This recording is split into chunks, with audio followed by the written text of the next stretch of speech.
ಆದರೆ ನಿಮ್ಮ ಜೀವನ ಹಗಲು ಇರುಳು ಎನ್ನದೆ ಕಷ್ಟದಿಂದ ನೀರು ಹಾಯಿಸಿ ನಿಮ್ಮ ಜೀವ ಸಣ್ಣಾಗ್ತಾ ಇದೆಯಲ್ಲ, ಅದಕ್ಕೆ ನನಗೆ ಕಣ್ಣೀರು ಬರ್ತೀರಿ ಸ್ವಾಮಿ. ಹುಚ್ಚಿ, ಈ ರೈತ ಹುಟ್ಟಿದ್ದೆ ಕಷ್ಟವೆಂಬ ನುಗಕ್ಕೆ ಹೆಗಲೆ ಕೊಟ್ಟು ಸುಖವೆಂಬ ಉಡಿ ಕಟ್ಟಿ ಸಂತೋಷವೆಂಬ ಹುತ್ತಿ ಬಿತ್ತಿ ಬೆಳೆಯೋದಕ್ಕೆ. ಮಗಳ, ಸ್ವಲ್ಪ ನಗು. ನೀ ನಕ್ಕರೆ ನನಗೆ ಚಂದ, ನೀ ಎತ್ತರೆ ಅಂದಕ್ಕಿಂತ ಚಂದ. ಎಲ್ಲಿ ಅಂದ್ರೆ ಅಂದರೆ ನೀ ಅಳುವಾಗ ಅರನೋದಯ ಹೂವಿನಂತೆ ಮುದ್ದಾಗಿ ಕಾಣ್ತಿಯಲ್ಲಿ ನನಗೆ ತುಂಬಾ ಇಷ್ಟ. ಸ್ವಾಮಿ, ನಿನ್ನಂತ ಮುಕ್ತ ಮನಸ್ಸಿನ ಸುಂದರ ವ್ಯಕ್ತಿಯನ್ನ ನನ್ನ ಬಾಳಿನ ಶಕ್ತಿಯನ್ನಾಗಿ ಪಡೆದ ನಾನೇ ಧನ್ಯ. ನಿಮ್ಮ ಒಂದೊಂದು ಮಾತಿನ ಅರ್ಥ ನೆನೆಸ್ಕೊಂಡ್ರೆ ನನಗಿಲ್ಲಿಯೇ ಸ್ವರ್ಗವಾಗಿ ಕಾಣ್ತಾ ಇದೆ. ನನಗೂ ಅಷ್ಟೇ ಮಗಳ. ನಿನ್ನ ಪ್ರತಿಯೊಂದು ಮಾತುಗಳು ಕಡಲ ಮುತ್ತಿನಂತೆ, ಶಿಲಾ ಬಾಲಕಿಯ ಕತ್ತಿನಂತೆ ತುಂಬಾ ಬೆಲೆ ಬಾಳುವಂತಾಗಿವೆ. ನಿನ್ನಂತವಳನ್ನ ಪಡೆದ ನಾನೇ ಧನ್ಯ ಅಲ್ವೇ ಮಗಳ? ಅಂದಾಗ ನಿಮ್ಮ ರೈತನೆಂಬ ಹೆಸರು ಈ ನಾಡಿನ ಉಸಿರಾಗಿದೆ ಸ್ವಾಮಿ. ರೈತನಾದ ನೀವು ನಕ್ಕರೆ ಜಗವೆಲ್ಲ ಸಕ್ಕರೆಯಂತಾಗುತ್ತೆ. ನಿಜ ಮಗಳ, ನಿಜ. ನಿತ್ಯ ಜೀವನದಲ್ಲಿ ಸತ್ಯ, ನ್ಯಾಯ, ನೀತಿಗಳೇ ನನ್ನ ಉಸಿರು. ಪ್ರೀತಿ, ವಿಶ್ವಾಸವೇ ನನ್ನ ಜೀವನದ ಹಸಿರು. ನಿತ್ಯ ಕಾಲಚಕ್ರದಲ್ಲಿ ಸುತ್ತುವ ನಾವೆಲ್ಲ ಬರೀ ತುತ್ತಿಗಾಗಿ ಬದುಕಬಾರದು. ಸದಾ ಹಣ್ಣು ಕೊಟ್ಟು ನೆರಳು ಕೊಡುವ ಹೆಮ್ಮರದಂತೆ ಬದುಕಬೇಕು. ಅದುವೇ ಜೀವನ ಅಲ್ವೇನೆ ಮಗಳ?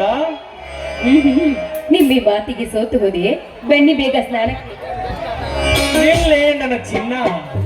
ಈ ಸಂತಸದ ಸಮಯದಲ್ಲಿ ಕುಣಿದು ಹಾಡು ಬಾರೆ ನನ್ನೊಂದಿಗೆ.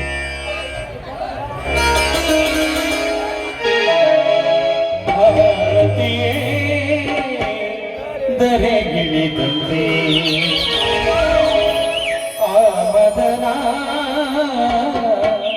ನಗುತ್ತಿರುವಂತೆ ಕಲ್ಲು ಮುಳ್ಳೆಲ್ಲ ಬಳ್ಳಿ ಮಗುವಿನ ಗೋಪಾಲಗಾಯಿತು ಏರಿಸುತ್ತಿದೆ.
ಧರ್ಮರಾಜಣ್ಣ, ಯಾಕೆ ಗೊತ್ತಮ್ಮ ಇವತ್ತು ತಡವಾಗಿ ಬಂದಿಯಲ್ಲೋ? ಕುರಿಮರಿಗಳ ಜೊತೆಗೂ ದಾಳಿ ಬರುವುದರೊಳಗೆ ತಡವಾಯಿತಣ್ಣ.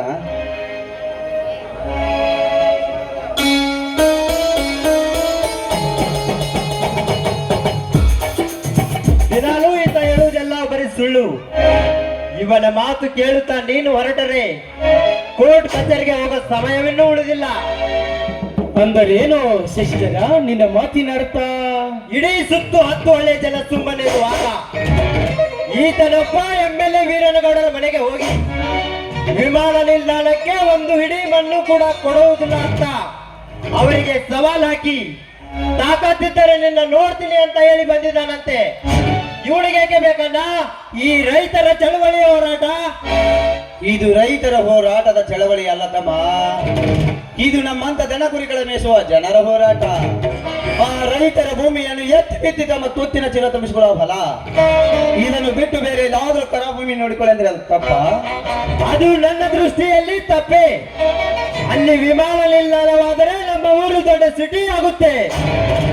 ಈ ರೈತರ ಮನೆಯಲ್ಲಿ ಒಬ್ಬಾತ ನೌಕರನಾಗ್ತಾನೆ. ಅದರ ಚಿಂತೆ ಇವನಿಗೆ ಬೇಕು. ಕುರಿ ಕಾಯ್ದಷ್ಟೇ ಇವನ ಕೆಲಸ. ಅದೇ ಕುರಿ ಮೇಯಿಸೋಗೋ ಮಾಳುವಾದ ಮೇಲೆ ನಾನೆಲ್ಲಿ ಕುರಿ ಮೇಯಿಸಬೇಕು? ಅಣ್ಣ, ಇವನ ಮಾತು ಮಿತಿ ಮೀರಿತು. ಅದನ್ನು ಕೇಳುತ್ತಾ ನೀನು ಸುಮ್ಮನೆ ನಿಂತಿರುವೆ. ನೀನು ಇವನಿಗೆ ಸರಿಯಾಗಿ ತಿದ್ದಿ ಹೇಳಿ ಗೌಡರ ತಂಟೆ ಬಿಡಿಸು. ಇಲ್ಲ ಅಂದ್ರೆ ಏನು ಮಾತು ಏಕಪ್ಪ? ನಿನ್ನವನ ಮಾತು ಕೇಳಿ ನಾನು ಇದ್ದ ಕುರಿಯನ್ನು ಮಾರಬೇಕೆ? ಇಲ್ಲ, ಏರಿಯಾಗಿ ಆ ಗೌಡನ ಕಾಲು ಹಿಡಿದು ಕ್ಷಮೆ ಕೇಳಬೇಕೆ? ಹೌದು, ಇವೆರಡರಲ್ಲಿ ಒಂದು ನೀನು ಮಾಡಲೇಬೇಕು. ಶಶಿಧರ, ನೀನು ಸರಿಯಾಗಿ ಮಾತನಾಡು. MLA ಆದರೇನು, ಮಂತ್ರಿ ಆದರೇನು, ಆ ವಿಷಯದಲ್ಲಿ ನಾನು ಯಾರ ಮಾತನ್ನು ಕೇಳುವುದಿಲ್ಲ. ನನ್ನ ತಮ್ಮ ಶಾಲೆ ಕಲಿತು ಸಾಹೇಬನಾಗಲೆಂದರೆ ನನಗೆ ಬುದ್ಧಿ ಹೇಳಲು ಬರ್ತಾನೆ. ಇದೇ ಮಾತನ್ನು ನೀನಲ್ಲದೆ ಬೇರೆ ಯಾರಾದರೂ ಆಡಿದರೆ ಅಂತ ವೀರ ಸಿಂಧೂರ ಲಕ್ಷ್ಮಣ ಗೌಡನ ರುಂಡ ತೆಗೆದಂತೆ ನಾನವರ ರುಂಡ ತೆಗೆದ ಬಿಡ್ತಿದ್ದೆ. ಹಿರಿ ಅಣ್ಣನ ಮುಂದೆ ಈ ನಿನ್ನ ಸೊಕ್ಕಿನ ಮಾತೆ? ಬೀರ, ನೀ ಒಳಗೆ ನಡೆಯಪ್ಪ. ಮಗಳ ಒಳಗೆ ಕರೆದುಕೊಂಡು ಹೋಗು ಇವನನ್ನು. ಯಾಕಣ್ಣ, ನೀನು ಕೂಡ ಇವನ ಜೊತೆಗೂಡಿ ಆ MLAಗೆ ಹೆದರಿ ಹೇಡಿಯಾಗಿ ನಡೆಯುತ್ತೀಯಾ? ಈ ಜಗದ ರೈತ ಇವನಿಗೆ ತಲೆ ಬಾಗುವಂತೀಯಾ? ಬೀರು, ಇದು ನನ್ನ ಆಜ್ಞೆ. ಒಳಗೆ ನಡೆಯಂದೇ ಅಷ್ಟೇ. ಸರಿ, ಬಾ ಅತ್ತಿಗೆ. ಅಣ್ಣ, ಇವನ್ಯಾರಲ್ಲ ನಮಗೆ ಬುದ್ಧಿ ಹೇಳಲಿಕ್ಕೆ. ನೀನು ಇವನಿಗೆ ಇಷ್ಟು ಮಾತನಾಡಲು ಅಧಿಕಾರ ಕೊಟ್ಟಿರುವಿ. ಇವನೇನು ನಮ್ಮ ಸ್ವಂತ ಒಣ ಹುಟ್ಟಿದವನೇ? ಇವನೊಬ್ಬ ಅನಾಥ. ಶಶಿ, ಇನ್ನೊಮ್ಮೆ ಸಂಬೋಧಿಸಬೇಡ ಅನಾಥವೆಂಬ ಶಬ್ದವನ್ನು. ನಿನಗ್ಯಾರು ಹೇಳಿಕೊಟ್ಟರು? ನಿನಗೇನು ಗೊತ್ತಿದೆ ಅವನ ಚರಿತ್ರೆ? ನಿನಗ್ಯಾರೋ MLA ವೀರನಗೌಡ ಹೇಳಿರ್ಬೇಕಲ್ವೇ? ಹೌದು, ಅವನೊಬ್ಬ ಮನೆ ಮುರುಗನ ಮಾತು ಕೇಳಿ ನಿನ್ನ ಮನೆ ಮುರಿದುಕೊಳ್ಳಲು ಬಯಸುತ್ತೀಯ ಶಶಿಧರ?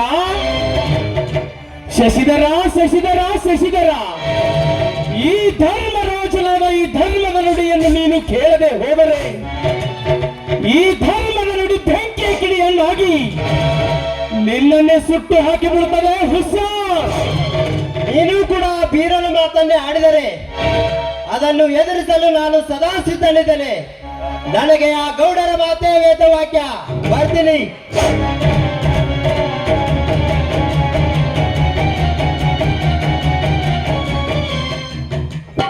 ಶಶಿಧರ, ಶಶಿಧರ, ಶಶಿಧರ, ಶಿವ ಶಿವ, ಆ ಗೌಡನ ಸೆಳೆತಕ್ಕೆ ಸಿಕ್ಕು ಏನೇನು ಮಾತಾಡ್ತಾ ಇದ್ದಾನಲ್ಲಪ್ಪ ನನ್ನ ತಮ್ಮ. ಶಶಿಧರ, ಇದೇ ರೀತಿ ಗಂಭೀರವಾಗಿ ಮುಂದುವರಿದರೆ ಆ ಗೌಡ ಬಿತ್ತಿದ ವಿಷದ ಬೀಜ ಮುಂದೊಂದು ದಿನ ಮೊಳಕೆ ಹೊಡೆದು ಹೆಮ್ಮರವಾಗಿ ಬಿಡುತ್ತದೆ. ಏನು ಮಾಡಲಿ?